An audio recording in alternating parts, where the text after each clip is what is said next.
Muito bem-vindos ao canal da Escola Diplomática Periférica. Hoje nós vamos conversar sobre direito, nessa série que a gente está inaugurando, Primeiros Passos. Sim, a gente vai dar os primeiros passos com você em direito, em política internacional, em geografia, história do Brasil, enfim, todas as disciplinas que compõem esse leque para as fases discursivas.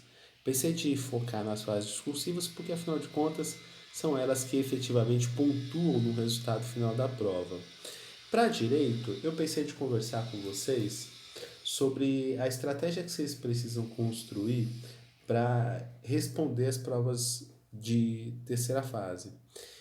Basicamente, a gente vai precisar lidar com temas do direito internacional, sobretudo direito internacional público, e alguma coisa de direito interno, especialmente a Constituição Federal.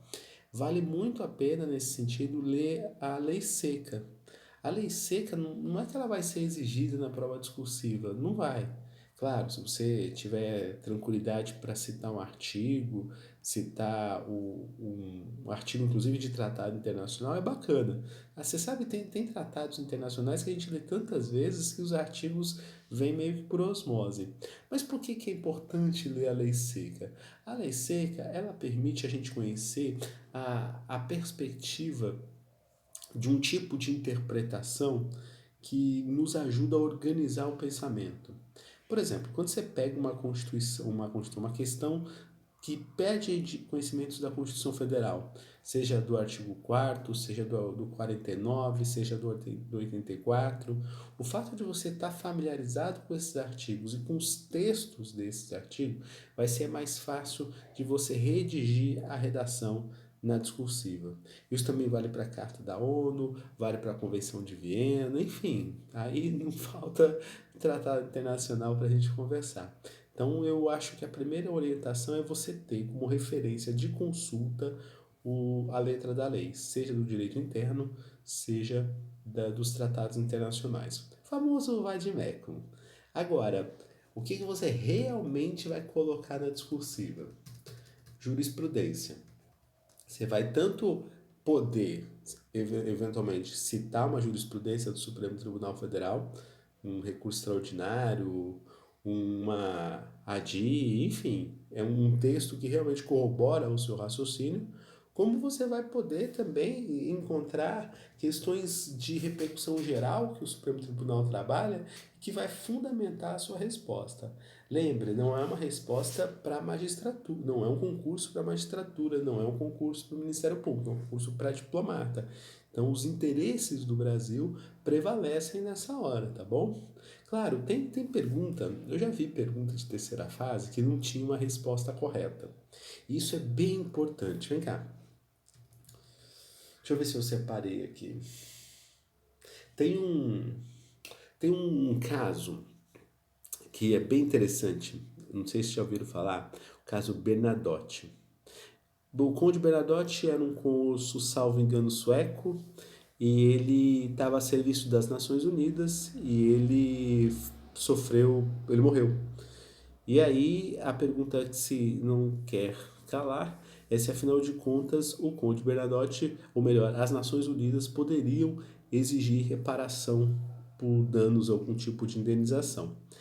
É uma pergunta que tem jurisprudência. O caso Bernadotte é um caso emblemático, então esse tem resposta, né? De fato, esse caso permitiu que nós reconhecêssemos a personalidade jurídica das Nações Unidas. E reconhecemos, ou melhor, a personalidade jurídica nesse polo também, né? O polo passivo, de receber a indenização. Mas tem perguntas que ainda não estão tão esclarecidas assim. E pode ser objeto de prova porque o examinador, nesses casos, quer ver basicamente a juridicidade da sua resposta, né? Afinal de contas, até que ponto você consegue cotejar as posições que estão em jogo. Vou dar um exemplo aqui. Ah, o que prevalece em termos de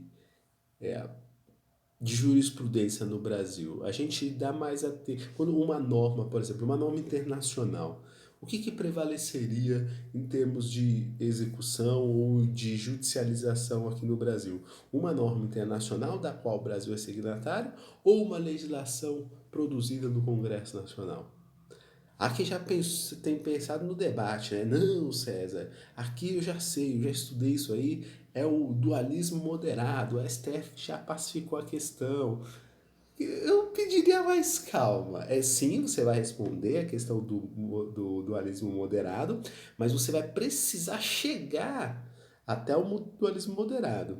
E aí você vai precisar fazer o debate inicial entre monismo e dualismo, porque tem questões de direito internacional, ou melhor, tem temas de direito internacional que a tese do dualismo moderado não vai dar conta de responder. Como ela ainda não chegou no STF, a gente fica ali, né, meio que respondendo com o que tem de casos de seja de primeira instância ou seja casos de direito internacional em outros países. Você quer ver um exemplo bastante clássico que o dualismo moderado não vai conseguir alcançar? Depositário fiel, né? Pacto São José da Costa Rica. A gente vai falar sobre isso, mas é só para você ver que para você responder uma questão que exija de você a apresentação do dualismo moderado, você vai precisar fazer um raciocínio anterior juridiquês puro para apresentar essa posição. Mas também é válido, dependendo da questão, você fazer um raciocínio que não leve necessariamente à posição do Supremo, mas é preciso apontar a posição do Supremo. Entende? Ah, César, você falou muito grego aí para uma série de primeiros passos. Então vamos lá. Toma nota. Você vai se cercar de letra da lei. Então é importante que seja no computador ou no livro você tenha a Constituição Federal e um vademecum de direito internacional público, tratados internacionais. Ah, tem um pedacinho da antiga lei de introdução ao Código Civil que trata de direito privado. É importante ter também. Alguma coisa de direito administrativo que decorra do texto constitucional, tá? Então não precisa ir muito além do texto constitucional, mas se você puder avançar em direito administrativo, alguma coisinha também é importante, que decorra do direito constitucional. No caso da jurisprudência, eu recomendaria você ficar na jurisprudência do STF. Claro, Corte Internacional a gente pode também entrar um pouco. A gente pode entrar na Corte Internacional de Justiça, que é super importante. A gente pode entrar no entendimento da Corte Interamericana de Direitos Humanos, mas sempre que aparecer assuntos importantes, vocês vão acompanhar no noticiário. Então, o noticiário apresenta o assunto, e não é que ele vai pautar o seu estudo de direito. Ele vai apresentar o assunto e você vai consultar o voto na corte referente.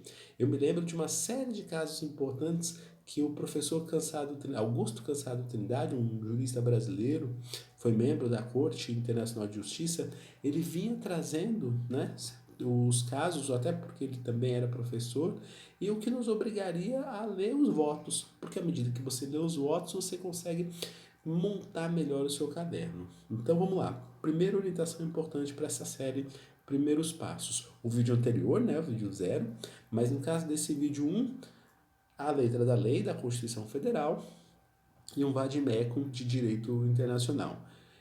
Em termos de jurisprudência, Supremo Tribunal Federal. Se você tiver mais tempo, você avança aí para a Corte Internacional de Justiça e para a Corte Interamericana de Direitos Humanos. Mas basicamente o entendimento do Supremo já seria bastante adequado, beleza? E claro, né, não quer calar. Você vai precisar disso aqui, ó. Se eu mostro esse ou se eu mostro aquele. Vou mostrar esse aqui. Isso aqui, ó. Você vai precisar de caderno. Você vai precisar de muita folha, muito caderno, para poder já colocar os seus entendimentos dos textos que você estiver lendo no formato da prova. Exatamente. Você vai, ó, pegar sua caneta preta como se estivesse no dia da prova. Aqui eu vou citar um exemplo. E fazer a sua resposta. Porque, afinal de contas, é na munheca que você vai realizar essa prova, tá bom? Então, a gente tem um entendimento, Constituição, Supremo, jurisprudência, bacana, mas nada dar resultado se não vier para o texto da prova. Então você vai precisar escrever muito, beleza? Esse foi o vídeo 1 de Direito. Quero te convidar, vou colocar aqui na descrição, nosso grupo de Direito da Escola Diplomática Periférica. Nós vamos nos reunir aos sábados, em princípio, às 19 horas. Então você está convidado, aproveita aí, conhece esse ser aqui. Sábado, 19 horas, a gente vai estudar Direito. Provavelmente a gente vai ler o Portela ou a Constituição. Não estou certo ainda, mas vai começar no sábado às 19, tá bom? Grande abraço e até mais.